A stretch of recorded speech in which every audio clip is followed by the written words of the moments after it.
Karibuni tena katika kipindi kingine cha 88 na PPR. Naitwa Pascal Mayala, karibuni.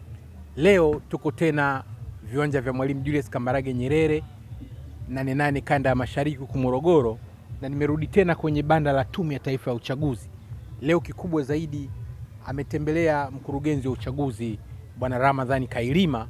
Hali kadhalika pia nitazungumza na baadhi ya washiriki wa maonyesho haya kupata mrejesho, lakini kubwa zaidi pia nitatumia fursa hii kumuuliza mkurugenzi wa uchaguzi Bwana Kailima baadhi ya zile hoja mbalimbali ambazo wanachama ule mtandao maarufu kuliko mitandao yote Tanzania wa Jamii Forum mliuliza kuhusiana na ushiriki wa tume ya uchaguzi kwenye maonyesho ya wakulima 88. Karibuni.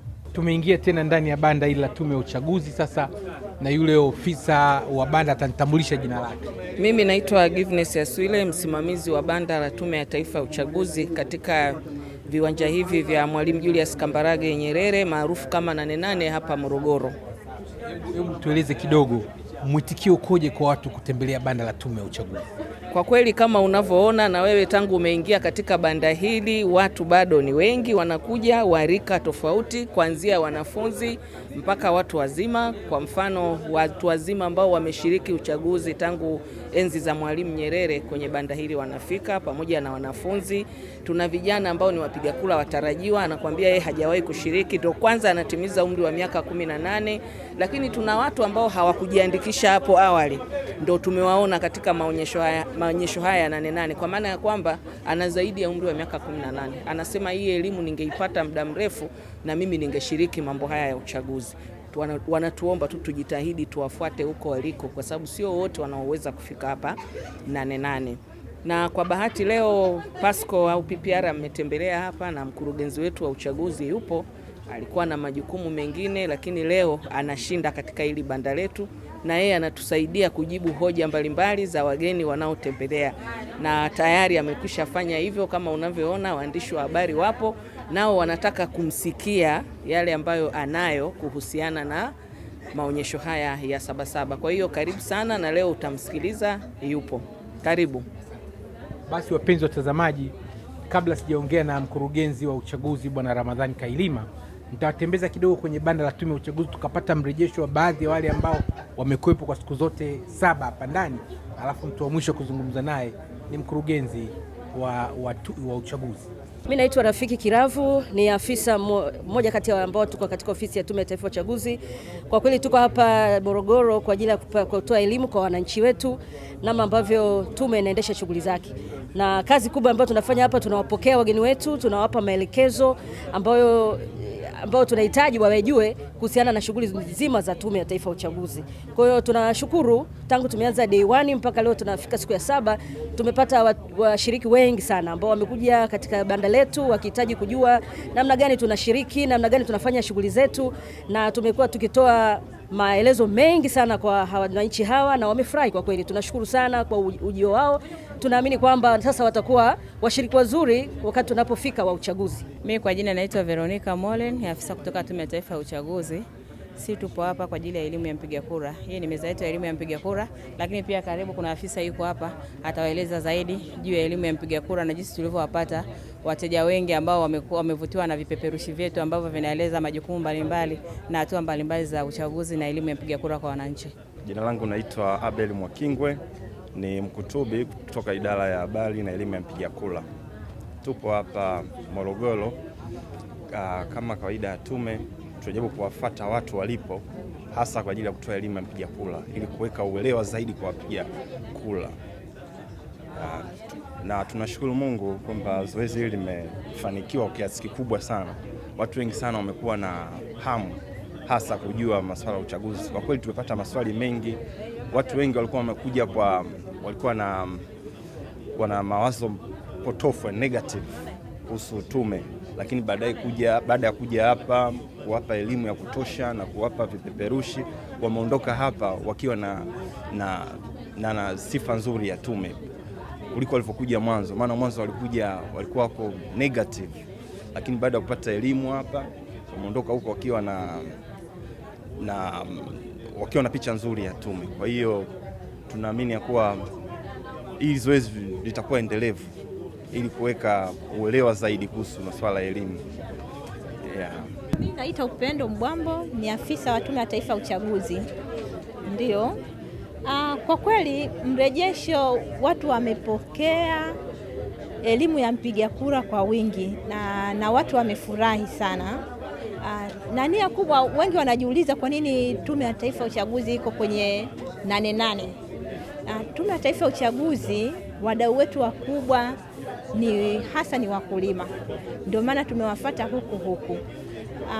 Na wadau wengi wako hapa wanauliza maswali mengi kuhusu Tume ya Taifa ya Uchaguzi na huwa wanajibiwa, na wengi wanaondoka kwa kweli wameridhika sana. Kwa mfano tuna kitabu hapo, kitabu chetu ambacho wengi hawajawahi kukiona, kina maswali mengi yanaulizwa na watu mbalimbali. Kwa mfano mtu anaweza kuulize kuwa mgombea anachaguliwaje au alichaguliwa lini, mgombea wa rais alichaguliwa lini, lakini ukikutana na kitabu kama hicho huwa kina majibu mazuri mno. Kwa hiyo tumekuja na machapisho mengi, tumekuja na jinsi mipaka inavyogawiwa. Watu wanauliza kuwa mimi nilikuwa sehemu nyingine, lakini wakati wa kupiga kura nikajikuta niko sehemu nyingine. Machapisho yetu pia yanajibu. Tumekuja na mashine za BVR ambazo utakutana pia na afisa mwenzangu atazielezea kidogo. Mimi naitwa Levina Kakulu, afisa kutoka Tume ya Taifa ya Uchaguzi. Mrejesho ni kwamba, yani tunafurahi kwamba, yani sana nilichoguswa kwamba wanafunzi wanaingia kwa wingi sana na wana maswali mazuri sana, wale ambao ni wapiga kura wetu wa mwaka 2020. Yani kwa kweli wana maswali ya changamoto, na sisi wenyewe kwa kweli tunafurahi sana. Tunaendelea kupokea mrejesho kwenye banda hili la Tume ya Taifa ya Uchaguzi. Kuna maofisa wengine wawili mbele yangu watanitambulisha majina. Mimi naitwa Sanifu Alfani, ni afisa tehama, natokea idara ya daftari la kudumu la wapiga kura Tume ya Taifa ya Uchaguzi. Katika maonyesho haya ya 88 tumepokea raia wengi, vijana wengi ambao wamekuja, wameweza kuulizia mambo mengi, utaratibu wa zoezi la uboreshaji wa daftari ambao tumeweza kuwaelekeza, na wamekuwa na maswali, changamoto ambazo zilikuwa zinajitokeza, ambazo na kuna maoni ambao walikuwa wametupa na tunayachukua na tunawaahidi kuyafanyia kazi. Nyinyi ndio mnashughulika na hizi BVR? Naam, ndio. Tume ya Uchaguzi mmewezaje kuandikisha watu milioni? Ni milioni ngapi mliandikisha? Takriban milioni 23. Takriban milioni 23 katika kipindi cha ndani ya mwaka mmoja, wakati tuna ile NIDA inatumia BVR, inahangaika kuandikisha watu muda mrefu na watu. Mimi naitwa Elias Malima, ni afisa habari mkuu kutoka Tume ya Taifa ya Uchaguzi, idara ya habari na elimu ya mpiga kura. Ndio. Tupe kidogo mrejesho, watu wanasema nini ndani ya banda lenu? Kwa kweli mwitikio ni mzuri, na kwa upande wangu naweza nikasema kwamba lengo limetimia, kwa sababu sisi tunafuata wadau wetu waliko.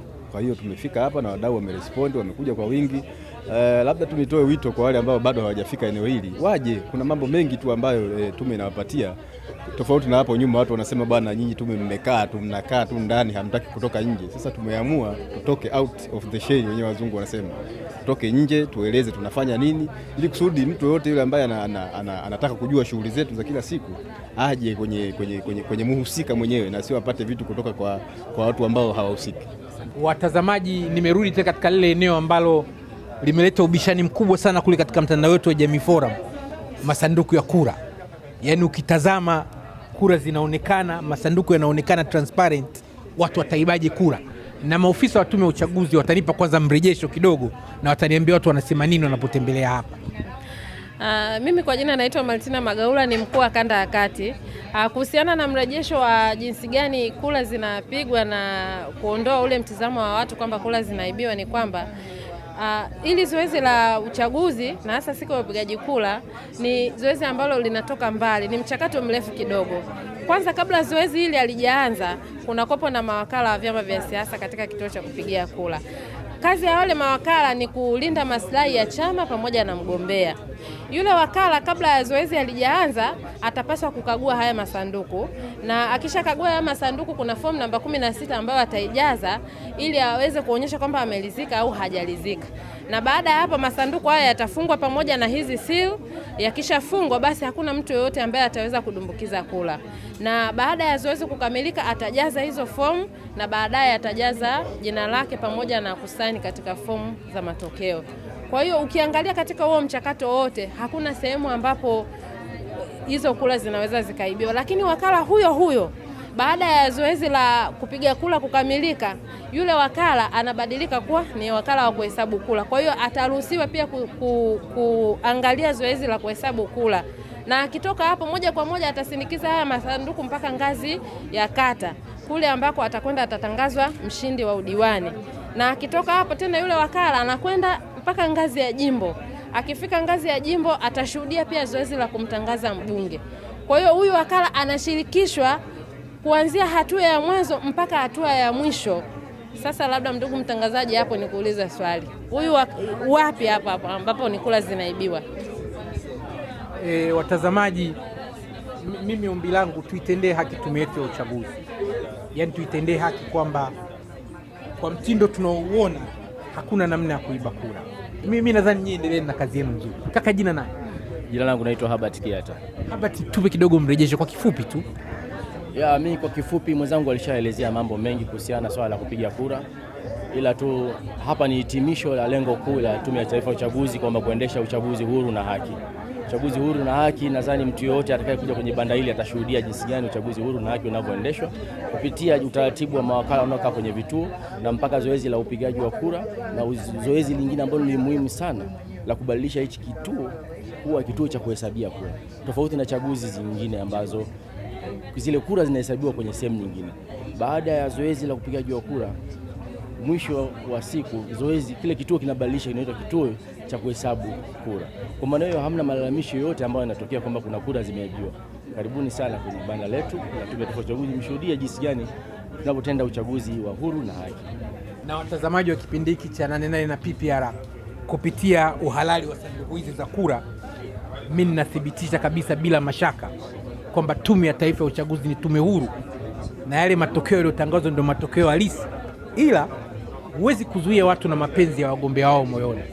Yaani kwa mfano labda mimi mgombea fulani alikuwa ndo mgombea wangu ameshindwa, lakini bado unampenda, anakuwa ni mgombea wa moyoni kwako.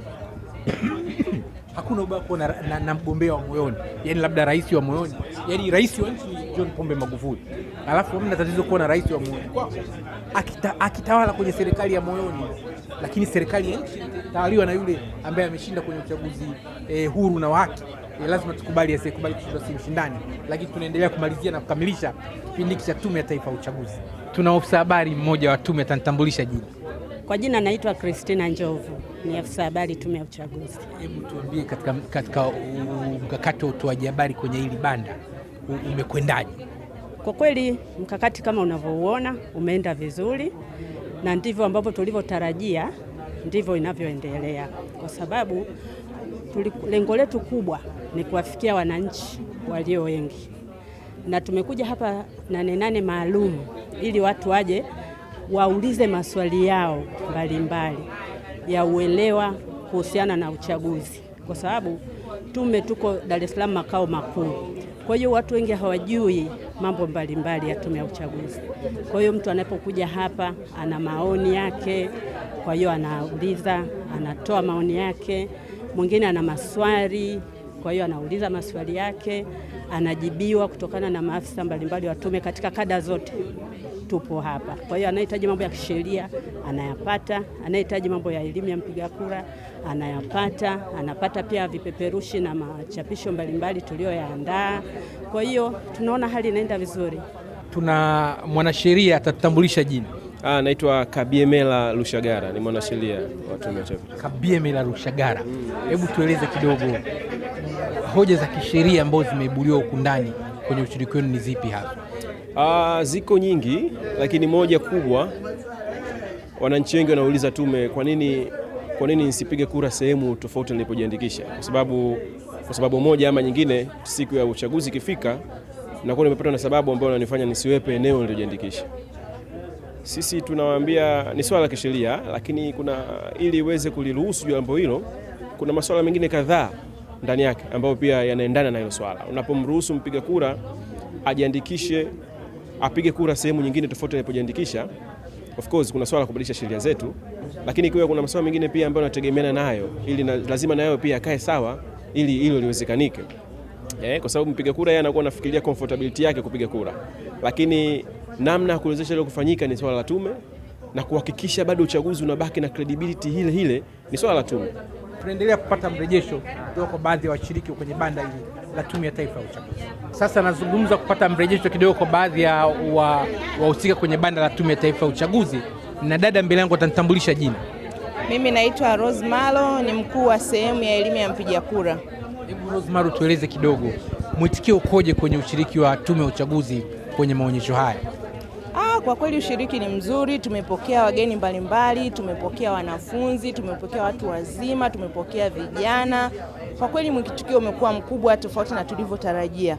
Watu wengi wamekuja wakitaka kujua taratibu mbalimbali, watu wamekuja kutuambia kwamba wamepoteza vitambulisho vya kupigia kura, tuwasaidieje.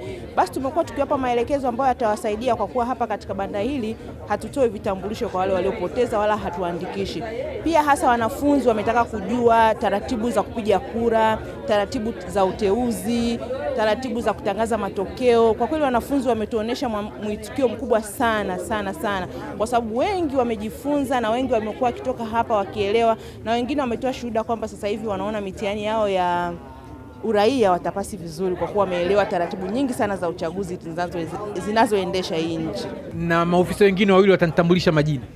Mimi naitwa Bartolomeo Wandi, ni afisa habari wa Tume ya Uchaguzi. Mimi naitwa Ana Njovu, ni afisa wa Tume ya Uchaguzi. Hebu Ana Njovu, tukianzia kwako, mrejesho ukoje? Kwa sababu huku mpaka naona kama banda linatembelewa kuliko hata mabanda ya kilimo. Banda hili linatembelewa sana na wananchi wengi, kwa sababu wanataka kujifunza vitu mbalimbali, wanataka kujua taarifa za uchaguzi, kwa mfano kama hizi tulizokuwa nazo hapa. Kwa hiyo wananchi wakija hapa tunawaelezea kwamba kuna taarifa ya mwaka 2005, 2010, 2015. Kwa hiyo mwananchi wa kawaida alikuwa hajui kama tume huwa inatoa taarifa baada ya uchaguzi mkuu. Kwa hiyo wakifika hapa, wakiona hapa, wanaelewa kumbe tume kila baada ya uchaguzi inatoa taarifa.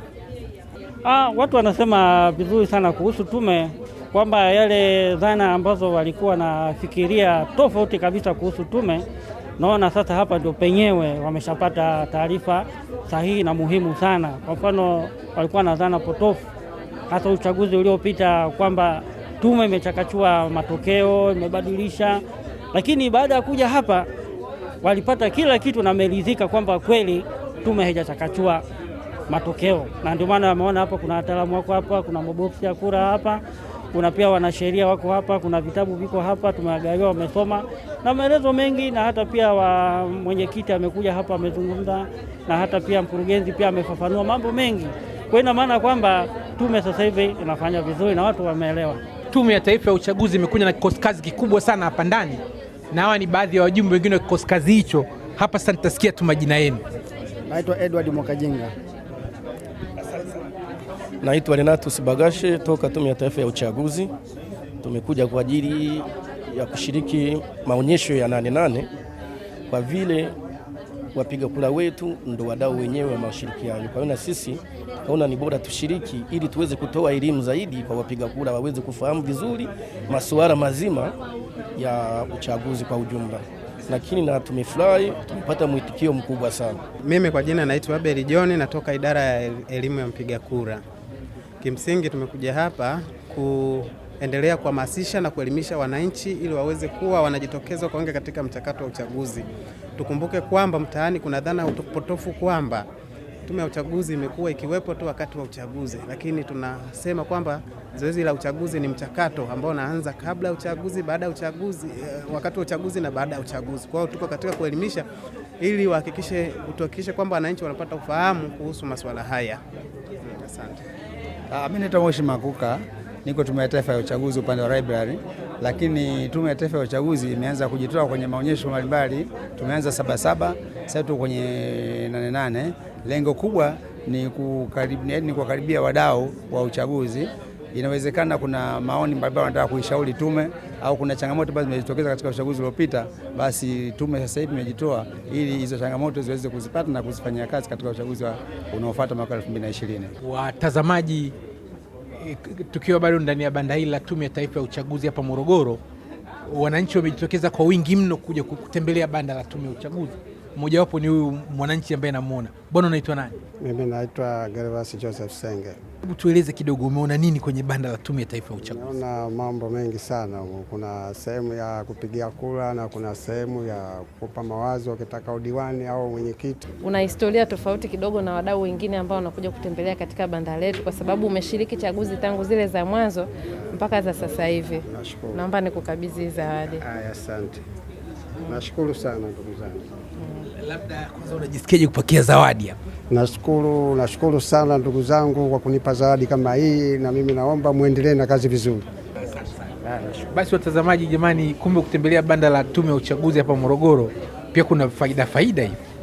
Nimeona mtu ameondoka na fulana na kofia nzuri kabisa inayopendezea.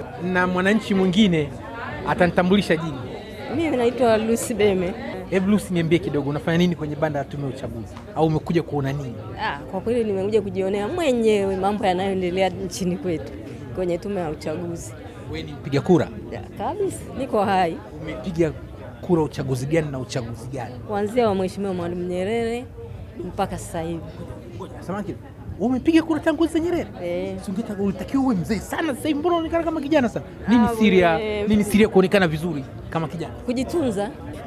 Huyu anayeendeleza haya aendeleze pia yao mazuri na mazuri zaidi, ili watu wa vijijini nao wafaidi kama vile nilivyofaidi kuja hapa kwenye hiki kibanda. Kuna wananchi wanaendelea kutembelea. Bwana, unaitwa nani?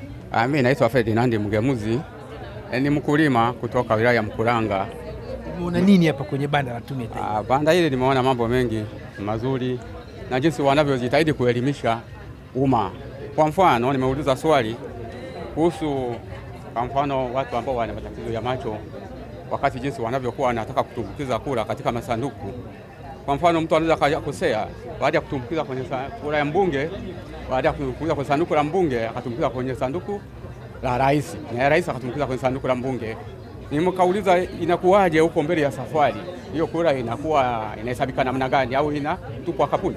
Lakini wakanisaidia, wakanielimisha, wakasema inakuwa kule ikionekana hivyo wanakubaliana ili kwa sababu kaingia upande huu, hii inairudishwa, inaingizwa kwenye sanduku na inahesabika kihalali. Sasa ungejua usingekuja? Nisingejua kweli. Nashukuru sana. Asante sana. Asante sana. Kuona watoto wa mjambo.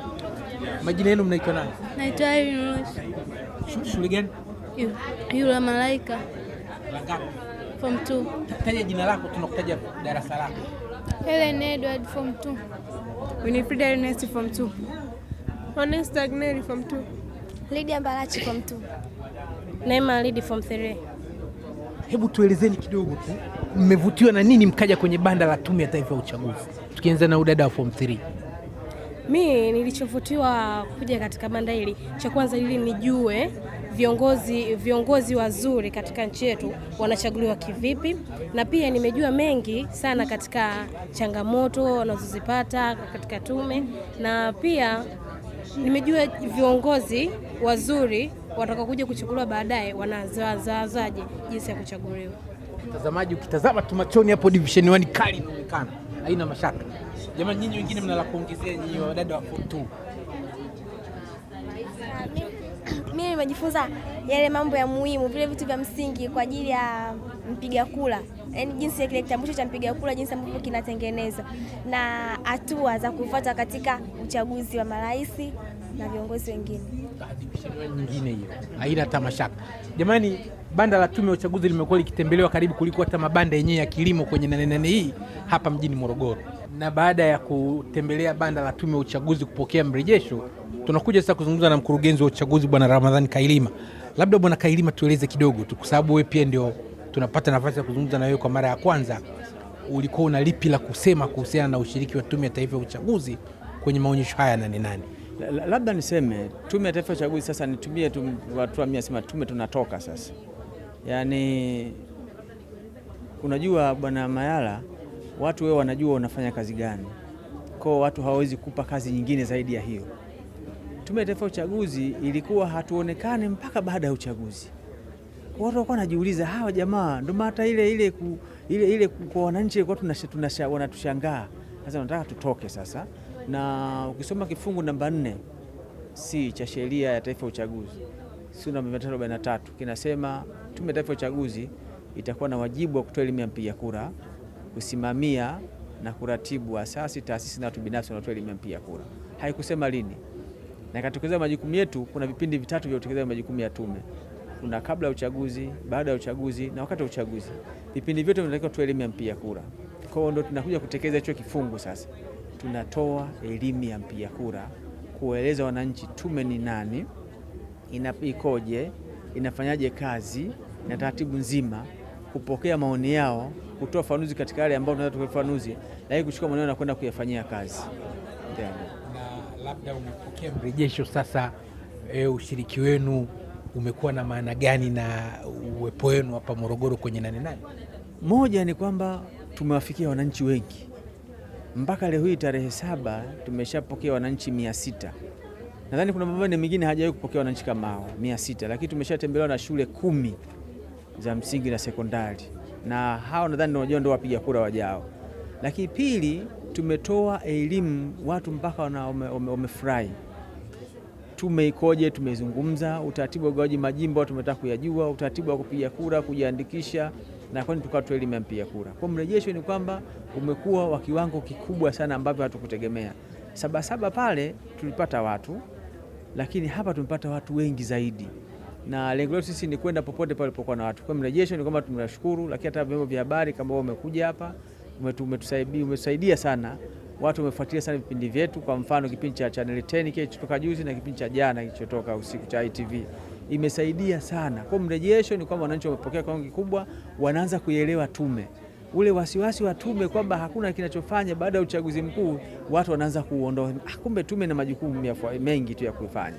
Kwa mrejesho ni mzuri sana.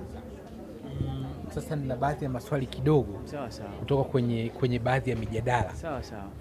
Moja ya mitandao ya kijamii unaitwa Jamii Forum. Waliibua mjadala mkubwa mno kuhusiana na tume ya uchaguzi kuja huku kwenye maonyesho ya 88, wakidai kwamba kuna mambo kwa nini mlikuwa hamuongei, hamtoi elimu wakati elimu inahitajika zaidi kwenye kipindi cha uchaguzi, alafu mnakuja sasa kutoa elimu kwa nguvu baada ya uchaguzi, wakijenga kwamba bwana hawa wanalalisha ule uchakachuaji ambao walifanya. Labda niseme watu sisemi kama wanakosea, lakini ni mazoea. Kama nilivyosema, sheria haisemi lini tutoe. Ni mazoea yalikuwa ni hayo, kwamba elimu ya mpiga kura haitolewi mpaka wakati wa kupiga kura. Sio sahihi. Tunaanza kuwafikia wananchi. Tumeanza na hatua ya kwanza Sabasaba. Hii ni hatua ya pili. Hatua ya tatu, Mayala, mkiwa na mkutano wenu watu wa habari, tutakuja kutoa elimu hii. Tutakwenda mpaka ngazi ya kijiji, kukiwa na mkutano mkuu wa kijiji ambao unajumuisha wana kijiji wote. Tukipewa taarifa tutakwenda pale kutoa elimu ya mpiga kura. Elimu ya mpiga kura haitolewi tu wakati wa uchaguzi. Ukitoa kipindi kile umechelewa. Unaanza kumwandaa mtu, unasema kanzu ya Jumapili hufuliwa Jumamosi, sio Jumapili.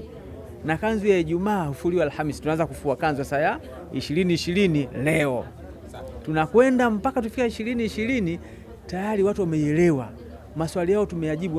Unajua kipindi kile ukipokea hoja zao, muda wa kuzifanyia kazi haupo.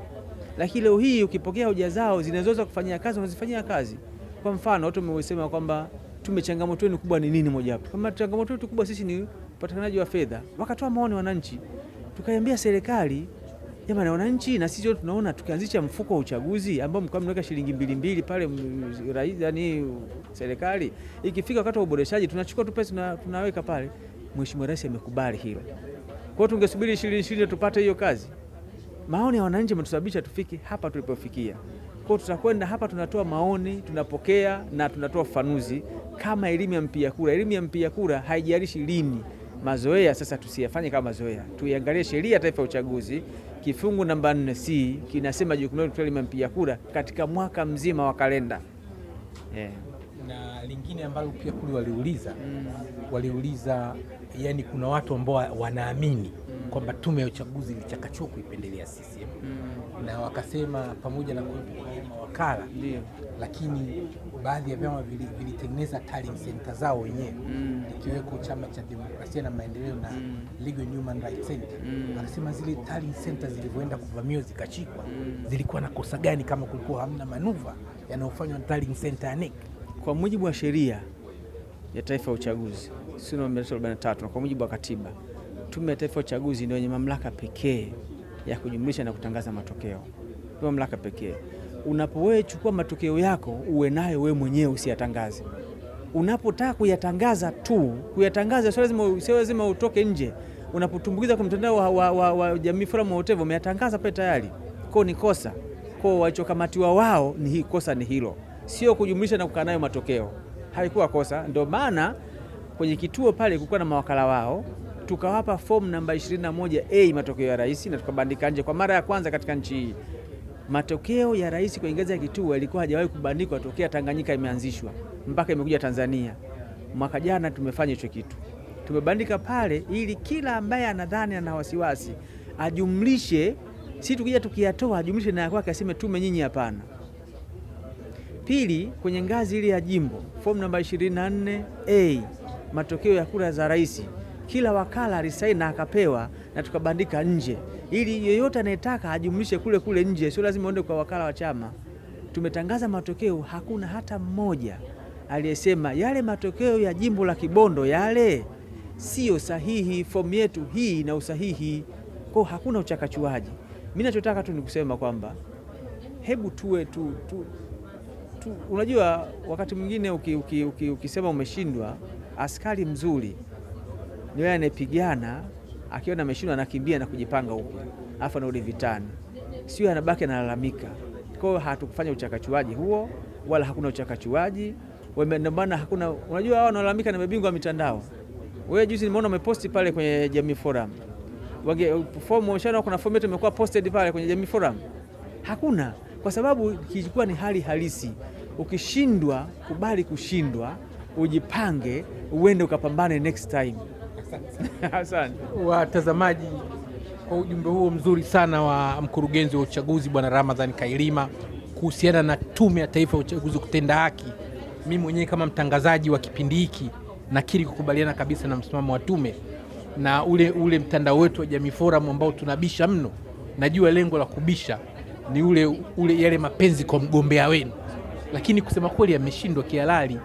Nilikuwa tunasema tukisisitiza kabisa kwamba jamani, kama kweli kuna uchakachuaji wa Tume ya Taifa ya Uchaguzi, madam kwenye kila vituo kulikuwa kuna wale mawakala, fomu zimetumwa kwa scan, matokeo yale ya urais yamebadilika kila kituo, matokeo ya urais.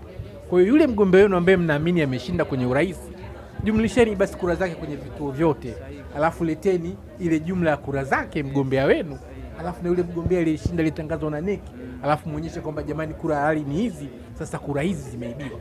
Yaani hizi taarifa za kupeana kwamba tumeibiwa, makaratasi hapo, fomu zipo na zikujazwa, ni mambo ya kuwadanganya Watanzania. Tufike mahali sisi kama Watanzania tuwe tunaambiana ukweli, yaani kwamba sikubali kushindwa si mshindani, lakini mshindani mzuri ni yule ambaye akishindwa anafanya utafiti kuangalia amejikwaa wapi, sio alipoangukia, ili uchaguzi wa 2020 anakuwa amesimama imara zaidi.